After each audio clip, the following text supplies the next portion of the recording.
সালামু আলাইকুম প্রান্তীয় বন্ধুরা, সবাই কেমন আছেন? আমি আজকে চলে আসছি আপনার রাজশাহী জেলা আপনার চানুর থানার শিব নদীর পাড়ে। এটা অনেক মনোরম পরিবেশ, অনেক ভালো লাগলো জায়গাটা। ক্যামেরাম্যান আপনার বন্ধুদেরকে একটু দেখান জায়গাটা, পরিদর্শে দেখেন, অসম্ভব সুন্দর কিন্তু একটা জায়গা। পরিদর্শে দেখেন আপনার এপাশে যে রাস্তাটা গেছে। ক্যামেরাম্যান একটু সামনে আসেন। সবচেয়ে বড় কথা হচ্ছে আপনি একটু দেখাবেন যে হিজলের গাছ দেখতে পাচ্ছেন?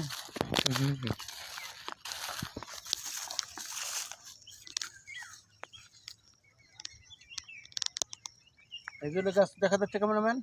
হ্যাঁ, এই গাছটার আপনার একটা দৃশ্য আছে, সেটা হচ্ছে আপনার এর একটা ঐতিহ্য আছে। আমি একে দেখছি আপনার যখন বন্যা ওঠে তখন আমি এই জায়গাটাতে আসছি। এ দেখা যায় যত পানি ওঠে তত কিন্তু হিজলের গাছ কিন্তু উপরে উঠে যায়। কি ক্যামেরাম্যান, ঠিক না? ঠিক। এই গাছ কিন্তু ডুবে না। এই গাছটার একটা একটা ঐতিহ্য আছে। জায়গাটা অনেক ভালো লাগলো। তো প্রিয় দর্শক, আপনারা কে কোথা থেকে ভিডিও দেখছেন, কে কেমন আছেন, সবাই কিন্তু অবশ্যই জানাবেন। তো সবাই ভালো থাকেন, সুস্থ থাকেন। আসসালামু আলাইকুম।